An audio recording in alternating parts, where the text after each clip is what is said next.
If there's anything I know about video games, it's that history will always inevitably repeat itself time and time again. The same problems will persist, and oh boy, did that happen with Summer Games Fest recently, let me tell you. So, since E3 is dead, which still sucks to this day and I miss it dearly, Summer Games Fest has taken its place, although not nearly as hype, but it is what it is. And a bunch of games got announced during it, and eventually it was Splitgate 2's chance to come out and wow the crowd. In case you don't know what Splitgate is, think Halo but with Valve's Portals pretty much. The first game was a modern success story too. It was created by only two guys named Ian Prue and Nicholas Bagamian. So these two guys created their studio, which is named 1047 Games, while attending Stanford University. Ian thought the portal mechanic could work well in first-person shooters, so the duo made the game in about 6 months with zero funding. Then the first demo came out, it blew up to over 600,000 downloads in a month, and the rest is history. So now we got Splitgate 2, which is their big shiny sequel that isn't being made in a college dorm room anymore. And like I said, Summer Games Fest happened, and Splitgate 2 CEO Ian Prue strutted onto the Summer Game Fest 2025 stage like a man on a mission, wearing a hat that said, and no, I'm not kidding, "Make FPS great again," and well, here's what he said. Please watch. Hey guys, I'm Ian Prue, the co-founder of 1047 Games. When we started Splitgate in our dorm room, we just wanted to make a game we could play with our friends, and 20 million of you played with us.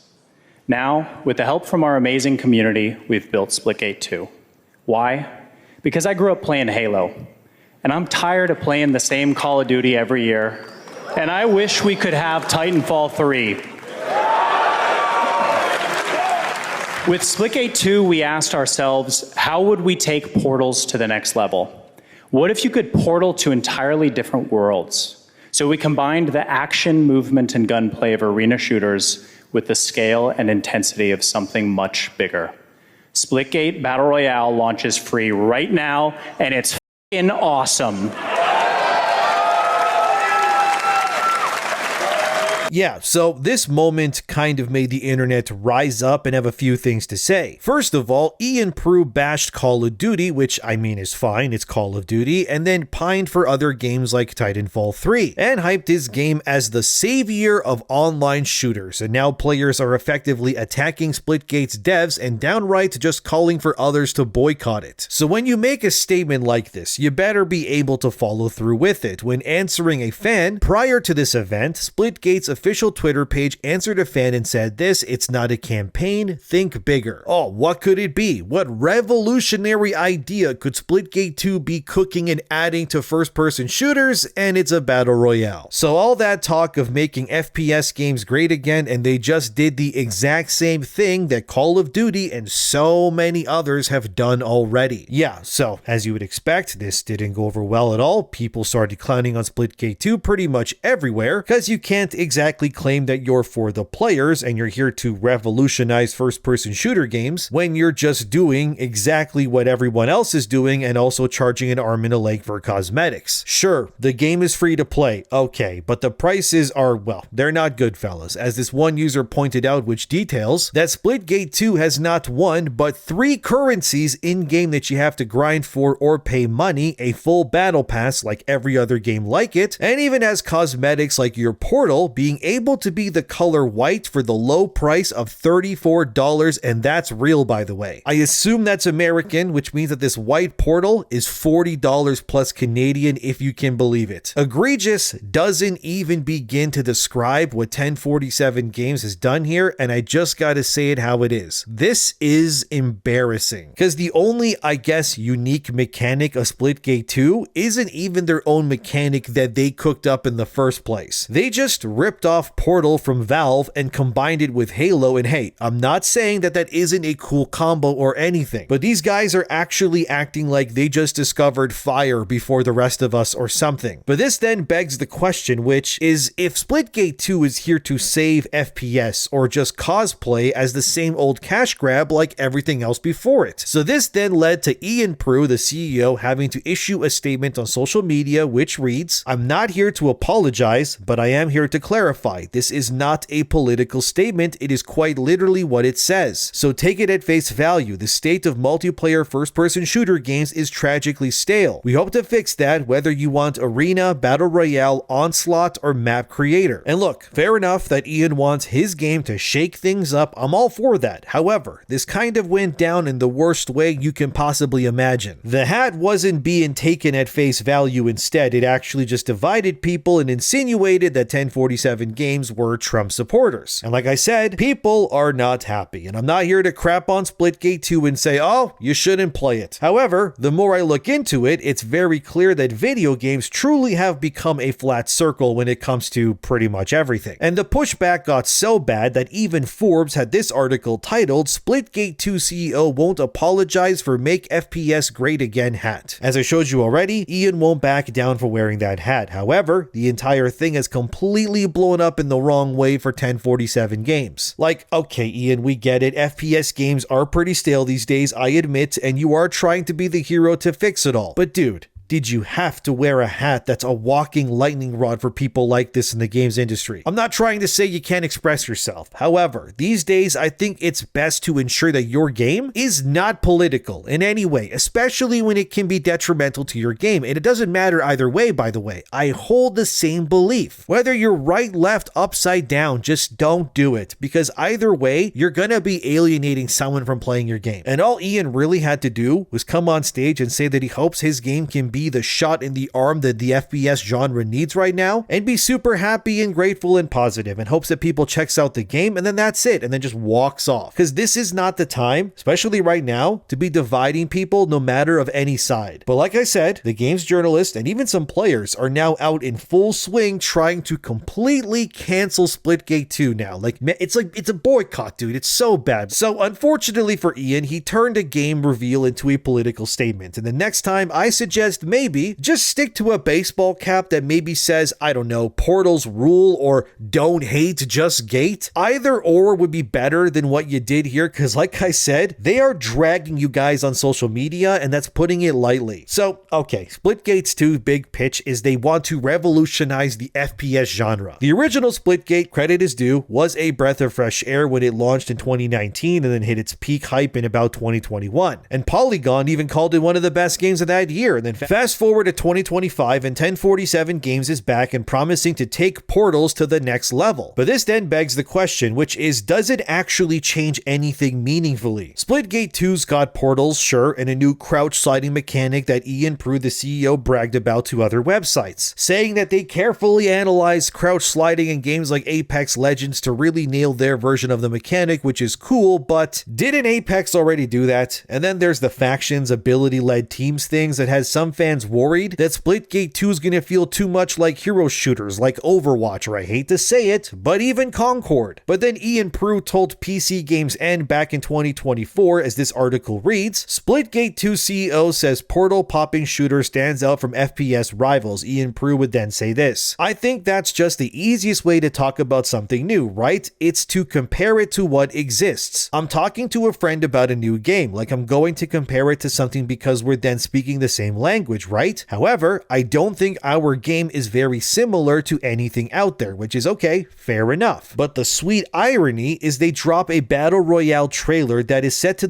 all the music in the world, guys. They chose Imagine Dragons. That's like the one band they're the official soundtrack of every generic esports montage on the internet. Like, whenever I hear Imagine Dragons, I just groan audibly. But anyway, even PC Gamer chimed in where they said it's true that Splitgate 2 nods to an older era of FPS with its mode variety, simplistic guns, and presence of Halo-like power weapons. Though a battle royale mode is a sort of trendy addition to a modern first-person shooter that seemingly contradicts Ian's longing for the social FPS bliss of the early 2000s. It's very bizarre to me that you would trash Call of Duty for being stale and then copy Warzone's playbook and then call it an own. It just doesn't make any sense. If you wanted to be different, you would have launched your game without predatory microtransactions that cost more than fully priced video games today. I mean, look at the cosmetic store. Splitgate 2 is already full of stuff that just ranges in prices. And honestly, if you wanted to be different, you would have either not have had these at all or Or maybe, and I think this would have been a great way to stick it to Call of Duty or even Fortnite, you would then price all of your cosmetics as way cheaper than what other games are doing. Because seriously, why are base skins in most games like this around $20 plus a skin? Isn't that just insane how that became normalized so quickly across everything? Splitgate 2 should have bucked that trend and instead went for their skins for like maybe $5, maybe $10 max. And then here's a bunch of gun skins for like $1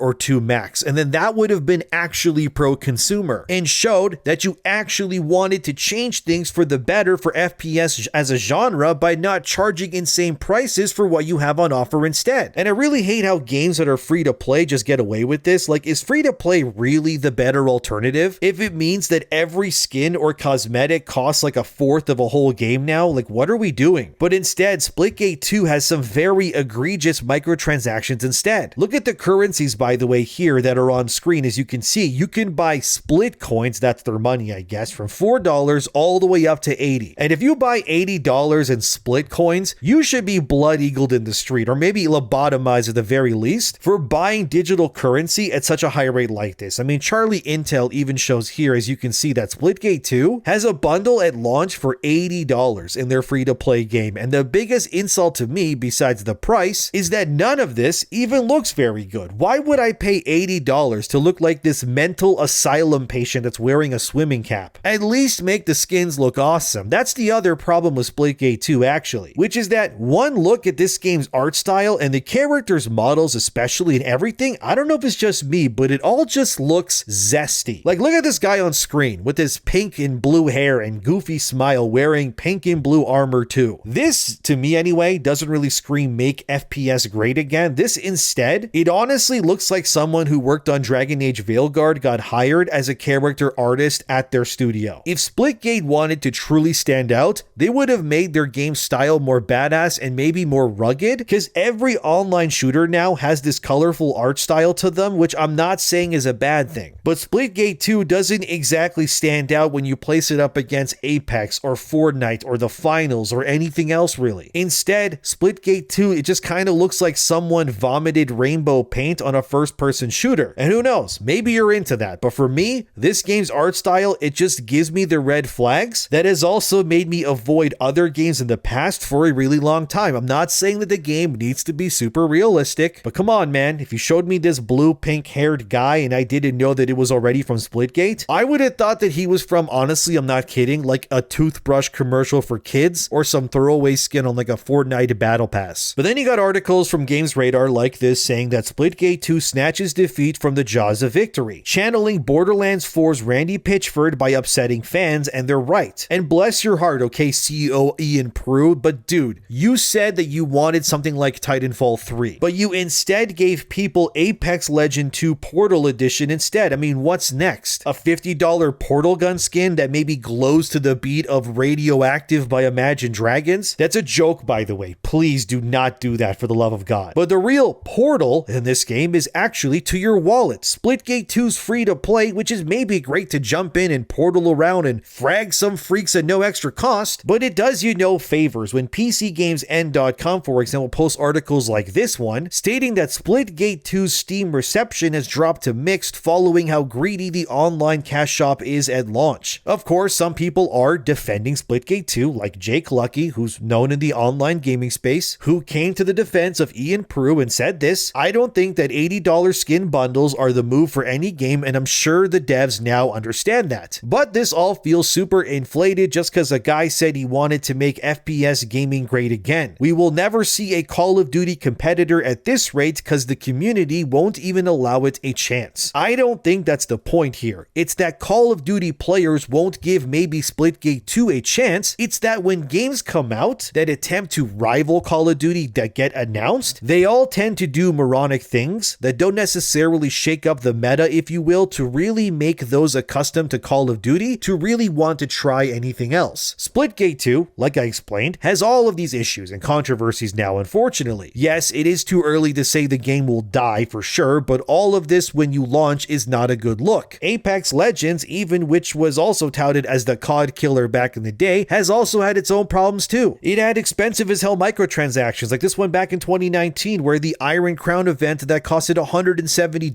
in Apex alone, or controversial changes that players didn't like, which has led to Apex, as seen here from Forbes in January 2025, that Apex Legends has lost 70% of its Steam player base already, and the problem isn't that players want other games to fail so Call of Duty can live on. It's instead the insatiable greed and hubris of the people in charge of these games that are being marketed as the Call of Duty killer that end up doing nothing different from Call of Duty, but on a fundamental level anyway. I mean, whether you play Warzone or Apex or now Splitgate, the end result is still the same. You have a free-to-play shooter that will try to nickel and dime you for every penny that you're worth through predatory bundles and more. And really, the only difference, I guess, is that Apex has heroes and Splitgate has portals, which again, they didn't even make that concept of themselves. So if Splitgate 2 and others wanted to truly dethrone Call of Duty for good, they just need to be better than Call of Duty's owners, which is Activision Blizzard and I guess Microsoft. You need to make things not stupid expensive just cause you're greedy. You need to respect players and their commitments to your games, not charge the same or more per bundle and then make political statements that will divide people on any given side. And it's not like the forced predatory pricing is going away. One user commented and then Splitgate responded to them, but here's what the user said. You threw shade at Call of Duty on stage, but copied Warzone's mechanics for your Battle Royale and dropped an $80 bundle in Splitgate 2, and then the devs would then reply, we understand your criticism. This pack features our most unique skins with complex animations and artwork. We have a variety of cheaper options. The game is free to play, and you don't need to buy anything to enjoy it to its fullest. Nothing is pay to win, and never will be. Come on, guys. Most complex animations and artwork, my brothers in Christ, you're selling a skin bundle in your video game for more money than entire other games that are made by entire teams. You can't be serious. Like that one skin with the mental asylum patient, that costs more than all of Claire Obscure or Tainted Grail. Are we being for real now? You're being just as bad and malicious as the evil Call of Duty people that you want to dethrone and call evil yourselves. This just seems to me that it was never about beating Call of Duty to give players a better game. It's instead what it's always been for not just Splitgate, but all of them pretty much, which is to dethrone Call of Duty in order to just replace it so they can make all the money instead. And oh my god, man, it's all just so gross and tiresome. I can't imagine being someone who exclusively only plays first-person shooters and online games, because that being your only exposure to what video games is would honestly just make me want to leave the hobby behind for good, because every game in the genre these days is either some free-to-play, give us your credit card, or some other kind of nonsense. And now we got these toothpaste-looking soldiers with goofy hair running through portals, and why is modern gaming disappointing so often, man? You can't be out here saying make gaming great again when your most expensive bundle would unironically cost the same as Titanfall 3 if it were to launch right now. And you can go buy Titanfall 1 and 2 for a fraction of what these bundles have on offer. But okay, look, let's be fair. Splitgate is Splitgate.